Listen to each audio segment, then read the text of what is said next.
तो हेलो दोस्तों, आज करने वाले हम समीकरण को संतुलित। उसके लिए सबसे पहले हमको लाइन एक ड्रॉ करना है। सबसे पहले ऊपर में लिखना है समीकरण को संतुलित कैसे करें। समीकरण को संतुलित कैसे करें।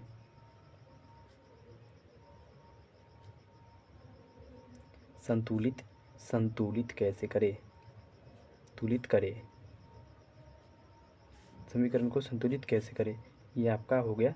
सबसे पहले हम करेंगे छोटा छोटा प्ले स्मॉल देखेंगे, बेसिक पहले देखेंगे। सबसे पहले समीकरण को संतुलित कैसे किया जाता है ये देखेंगे।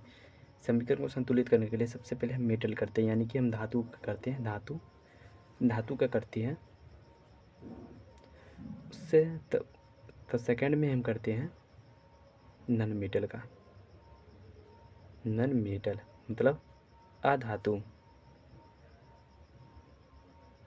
और फिर थर्ड में करते हैं ऑक्सीजन। फिर हम फोर्थ में करते हैं आपका हाइड्रोजन।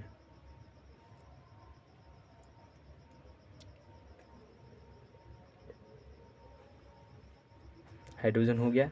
अब क्या करें, इस सबको ना हमको याद रखना पड़ेगा। इतना जो हम लिखा है ई लिखे, ई मेन चीज़ होता है। इसको याद करना होता है। मेटल, नॉन मेटल, ऑक्सीजन और हाइड्रोजन।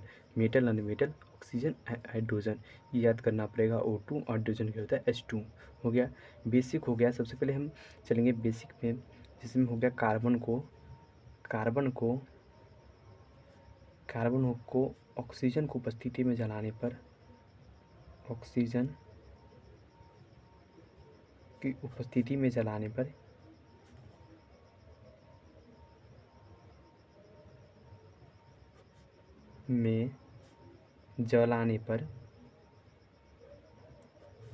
कार्बन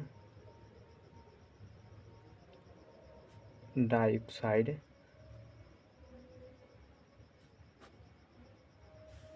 गैस बनता है। आई होप आप लोग समझ रहे होंगे। इसको आप लिखेंगे, हम संक्षेप में लिखेंगे, यानी कि हम लिखेंगे इसको रासायनिक समीकरण में लिखेंगे।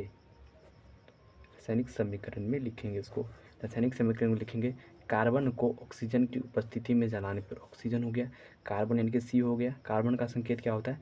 कार्बन का संकेत होता है आपका कार्बन का संकेत देखिएगा तो होगा आपका संकेत होगा C। परमाणु संख्या होगा 6, परमाणु संख्या 6 होगा और परमाणु द्रव्यमान 12 हो जाएगा। इतना इसको याद रहना चाहिए। इसको 9th क्लास में आप लोग याद कर लिए होंगे, उम्मीद है आपको से। हो गया से। अब प्लस में O2 देंगे ऑक्सीजन को, और इसमें अभिक्रिया कराएंगे तो हम एक तीर का निशान देते हैं ऐसे करके। फिर कार्बन डाइऑक्साइड का होता है, कार्बन डाइऑक्साइड यानी कि CO2। क्या बना? CO2 बना।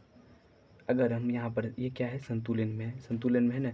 देखिए ऑक्सीजन देखेंगे, सबसे पहले कार्बन देखेंगे, कार्बन एक, ऑक्सीजन एक, ये संतुलन में। ये थोड़ा बेसिक था, इतना आप लोग जानते होंगे। आप चलते हैं कुछ संतुलित करना समीकरण के फर्स्ट में चलते हैं। फर्स्ट में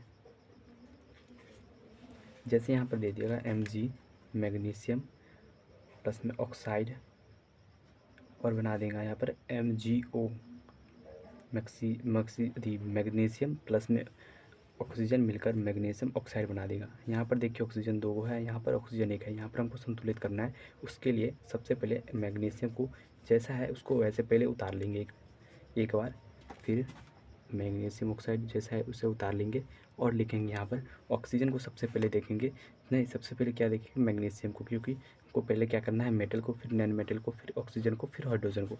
इस पूरा आपको इतना याद रखना चाहिए। हो गया, तो लिखेंगे यहाँ पर ऑक्सीजन को पुराना है तो यहाँ पर हम लोग यौगिक वाला में 2 लिखेंगे। अब देखिए फिर से मिलाएंगे। ऑक्सीजन कितना, मैग्नीशियम कितना हो गया? 2 को। ऑक्सीजन कितना हो गया? किसी भी समीकरण को संतुलित करने के लिए हमको यहाँ पर नहीं लिखेंगे।